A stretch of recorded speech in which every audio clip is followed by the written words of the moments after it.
बनाने वाले हैं तो लंच पर ये सब बना देना। ये पकड़ लिस्ट, और कुछ भी कम ज्यादा नहीं होना चाहिए। वैसे तेरे बारे में जानती हूँ मैं, मेरे टाइम पर तो हमें बताने वाला भी कोई नहीं था।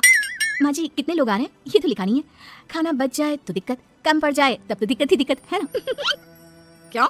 अरे सवाल पर सवाल ही करती रहती है, ये ठीक नहीं है। मेरे टाइम पे तो मजाल है कि हमारे मुंह से चू भी निकले। वो क्या है ना माँ जी, मैं खाना उसी हिसाब से बनाने का सोच रही हूँ। कहीं खाना कम ज्यादा बन गया तो आप तो मुझे पाताल नहीं डाल देंगी ना। मेरे टाइम पे तो हम इतना बोलना क्या सोच भी नहीं सकते थे कि सास को कैसे ताने दे। अरे अरे रे माँ जी, कहाँ ताने दे रही हूँ। पर माँ जी इतना सारा खाना मैं अकेले कैसे बनाऊंगी? कोई हेल्प, कोई हेल्प। इतनी बड़ी बात बोल गई बहू, कोई हेल्प ना जी ना। वो भी सास, सास तो सिर्फ ताने देती है, ताने। हेल्प? हमारे टाइम में सास को ये शब्द बोल दो तो भूचाल आ जाता था। बाकी मैं तो अपने सास की लाडली बन गई थी, पर तू तो बहू की बहू ही रहेगी। क्यों नहीं बना पाएगी? अरे अभी तो बनाना शुरू किया नहीं और पहले ही सोच लिया नहीं बना पाऊंगी। आजकल की तुम जैसी बहुओं के ये बहाने होते हैं कि कैसे नहीं बन पाएगा। अरे मैंने भी अपने टाइम पे बनाया था, अरे बल्कि इससे भी ज्यादा खाना बनाया था। तो तुझसे क्यों नहीं होगा? हैं? सब होगा जा।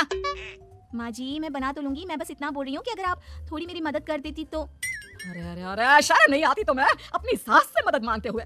हमने अपने टाइम पर कभी अपनी सास से ऐसा नहीं बोला। सच में आजकल की लड़कियां तो बहुत ही छुई मुई सी होती हैं। जरा सा काम देखा नहीं कि बस पहले मदद मांगने दौड़ने लगती है। अरे अब ये सब बहाने नहीं चलेंगे। हाँ जा जाकर खाना बना।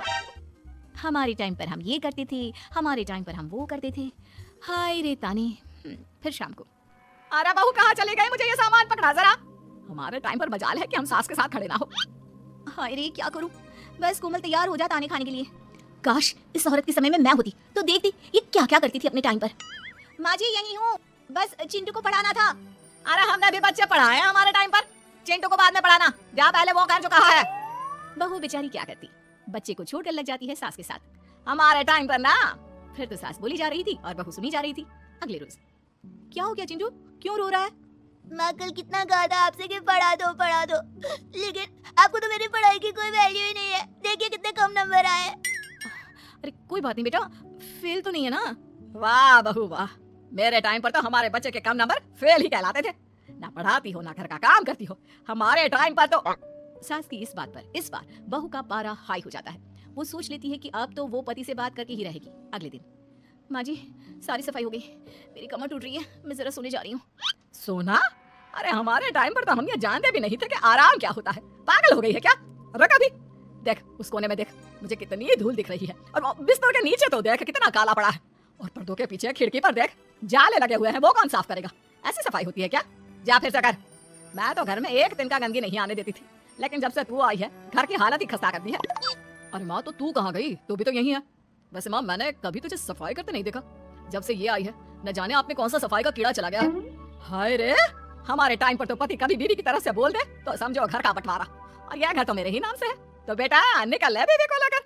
हमारे टाइम पर तो। अरे कैसी बात कर रही हो माँ, मैं तो बस मजाक कर रहा था। इतनी कम सैलरी में मैं कहाँ अलग रह सकता हूँ?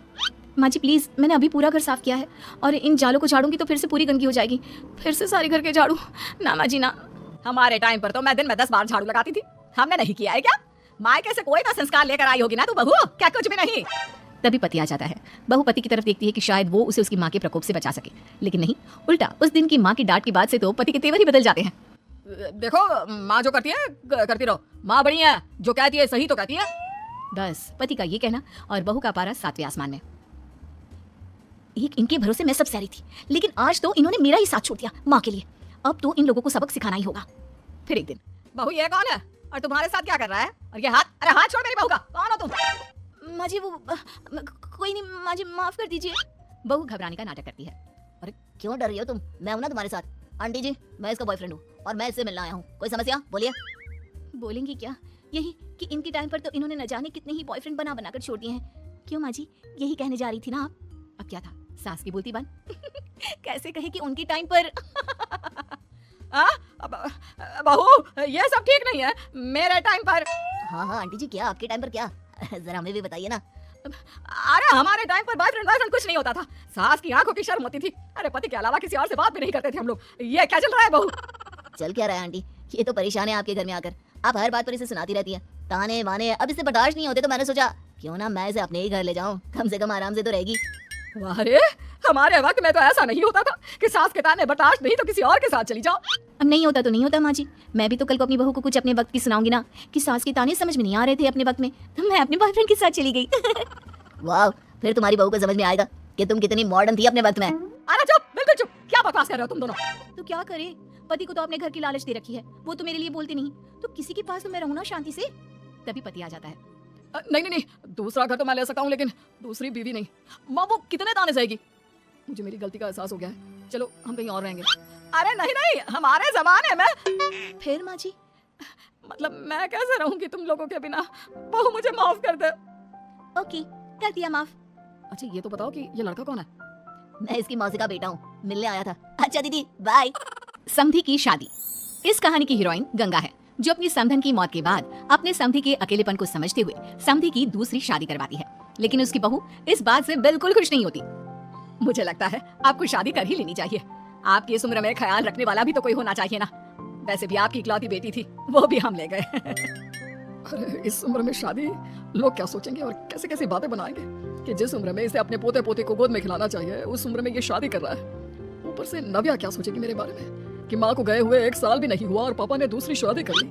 मुझे नहीं लगता इस शादी से नव्या को कोई परेशानी होगी, उल्टा उसे खुशी मिलेगी कि उसकी गैर मौजूदगी में उसके पिता का कोई ख्याल रखने वाला है। क्यों नव्या, सच कहा ना? हाँ मम्मी जी, आप सही बोल रही हैं। ये बोलकर वो अंदर चली जाती है। लीजिए, अब तो आपकी बेटी ने भी हाँ बोल दिया। रही लोगों की बात, तो लोग तो कभी किसी की खुशी देखकर खुश हो ही नहीं सकते। अगर आप लोग खुश रहेंगे तब भी वे बातें बनाएंगे, और अगर आप दुखी भी रहेंगे तब भी बातें बनाएंगे। इसलिए अच्छा यही होगा समधी जी कि आप उनके बारे में सोचना छोड़ ही दीजिए। समधी को सास की बात सही लगती है, वो भी सोच लेते हैं कि बची जिंदगी के लिए कोई हम सफर बना ही लेंगे। आप ठीक बोल रही हैं। जब मेरी प्यारी बिटिया नव्या और उसके ससुराल वालों को मेरी इस उम्र में दूसरी शादी से कोई दिक्कत नहीं, तो परेशानी कुछ है ही नहीं। ऐसे ही सास समधी की दूसरी शादी करवाती है, और फिर समधी के घर आ जाती है बहू की नई माँ। कुछ दिनों के बाद बहू अपने मायके अपने पापा और नई माँ से मिलने आती है। मेरा बच्चा इतने दिनों बाद मुझसे मिलने आई है, इधर बैठ, मैं तेरे लिए कुछ अच्छा सा बना के लाता हूँ। तेरे फेवरेट पास्ता खाएगी ना? पापा आप क्यों? वो कहाँ है? उनसे बोल दीजिए आप मेरे ही पास बैठकर बातें कीजिए ना। उन्हें क्यों लेकर आए? कोई चैरिटी थोड़ी ना कर रहे हैं। इस उम्र में घर मिल गया, और क्या चाहिए? तभी नई माँ घर में आती है, बेटी की बात सुन रही होती है और सुनकर बहुत दुखी हो जाती है। वो अच्छा, तुम्हारी नई माँ, वो जरा किसी काम से बाहर गई हुई है, आती होगी। मैं तब तक तेरे लिए कुछ अच्छा सा बना कर लाता हूँ। ठीक है पापा। लगता है नई माँ के पैर बाहर ही रहते हैं, और आपको ही बनाकर खिलाना था तो क्या करे, छोड़िए। ये बोलकर वो घर में घूमने लगती है और चीजों को देखती है। इनको घर में आए हुए थोड़े दिन नहीं हुए और ये घूमने भी जाने लगी है, वो भी पापा को घर में अकेला छोड़कर। आने दो, एक बार इनकी खबर लेती हूँ। वैसे घर को तो बड़ा सजा कर संवार कर रखा है। चलो, ये तो खूबी है, कम से कम पापा को साफ कर का शौक भी है। इतने में नई माँ घर में आती है। अरे नव्या बेटा, तुमने पहले बताया होता तो मैं जल्दी घर आ जाती। तुम्हें नहीं पता मुझे तुमसे कितनी सारी बातें करनी है। कैसी हो बेटी? बेटी? हाँ वैसे अब तो मैं आपकी बेटी हो ही गई हूँ, ना चाहते हुए भी। खैर, आप गई कहाँ थी? शादी हुए कुछ दिन भी नहीं हुए और आपने घूमने जाना भी शुरू कर दिया। पापा का ख्याल रखने के लिए शादी करवाई है आपकी, जानती है ना? नव्या, ये तुम क्या बोल रही हो? मैं कहीं घूमने नहीं बल्कि एक दोस्त से मिलने गई थी। उसकी तबीयत थोड़ी ठीक नहीं, इसलिए वो क्या है ना, शादी के चलते उससे मिलना नहीं हो पाया तो आज चली गई। अच्छा, वो भी पापा को यूं घर पे अकेला छोड़कर? आपके लिए आपका ये परिवार ज्यादा जरूरी है या आपकी दोस्त? देखिए ये ठीक नहीं है। इतने में पिता आ जाते हैं। अच्छा तुम आ गए, आओ चलो तीनों मिलकर बैठ के खूब सारी बातें करते हैं। माँ कुछ नहीं कहती, चुपचाप अंदर चली जाती है। ऐसे ही बहू जब भी अपने मायके आती, अपनी नई माँ से ऐसे ही बात करती। नई माँ बहू के इस बर्ताव से परेशान होकर उसकी सास को बताती है। देखिए माना वो बेटी है, लेकिन मैंने भी शादी की है। वो बेटी कम, सास सा व्यवहार ज्यादा करती है। अब छोटी है तो कुछ कहना ठीक नहीं लगता। बाकी शादी का रिश्ता लेकर तो आप आई थी, इसलिए आपको बता रही हूँ। मैं शादी करके बहुत पछता रही हूँ। अरे परेशान ना हो, मैं बहू से बात करती हूँ। तभी थोड़ी ही देर में बहू ससुराल आ जाती है। बहू कहाँ थी अब तक? तुम्हें पता है क्या टाइम हो रहा है? अब माँ जी, मैं अपनी एक सहेली से मिलने गई थी, और माँ जी अभी तो 7 बज रहे हैं। अरे इतना लेट कोई घर आने का टाइम है? आज के बाद 6 बजे के बाद तुम घर आई तो तुम्हें घर में एंट्री नहीं मिलेगी। सास बहू के साथ बिल्कुल वैसा ही व्यवहार करती है जैसा वो अपनी नई माँ के साथ कर रही होती है। न जाने माँ जी को क्या हो गया है। मैं कितनी खुश थी कि मायके जैसा ससुराल मिला है। सासू माँ इतनी अच्छी थी। फिर अगले रोज, बहू मेरे बेटे को पौष्टिक खाना दिया कर। क्या ये पास्ता पिज्जा बनाती रहती है? इसलिए शादी नहीं करवाई थी मैंने अपने बेटे की। ठीक है माँ, मैं बना दिया करूंगी ऐसा खाना। लेकिन माँ जी आपको हुआ क्या है? पहले तो कभी आपने ऐसा नहीं किया, तो ये अचानक से मुझसे कोई गलती हो गई है क्या माँ? क्यों ऐसे नहीं बोल सकती? समझ ले ये तेरी सास का हुक्म है। ऐसे ही सास बहू को अपने सास वाले तेवर दिखाकर कभी डांटती तो कभी ताने मारती, पर बहू बेचारी बिल्कुल समझ नहीं पाती। एक दिन, बहू ये क्या बेफिजूल खर्चा करती रहती है? परसों ही तुमने अपने लिए एक साड़ी ली थी और आज फिर से? तुम्हें क्या लगता है पैसे क्या पेड़ पर होते हैं कि जब मन करा तोड़ कर सामान ले लिया करा? हैं? वो माँ जी बहुत अच्छी लगी तो ले आई। अच्छी लगी तो ले आई। यहाँ मेरा बेटा अपना खून पसीना एक करके पैसा कमा रहा है और तुम उसी पैसे को बर्बाद करने में कोई कसर नहीं छोड़ती। माँ जी आप मुझे ऐसा क्यों बोल रही है? मैं आज के बाद कभी शॉपिंग पर नहीं जाऊंगी, लेकिन प्लीज आप मुझसे ऐसा बर्ताव मत कीजिए। इससे पहले कभी आपने मुझे छोटी छोटी चीजों के लिए नहीं डांटा, ये अचानक ऐसा क्यों? मुझे बिल्कुल अच्छा नहीं लग रहा। देख बहू, मैंने तेरे साथ जब टिपिकल सास जैसा बर्ताव किया तो तुझे इतना बुरा लगा। सोच तेरी नई माँ को कैसा लगता होगा जब तू उनके साथ हमेशा ऐसा बर्ताव करती है।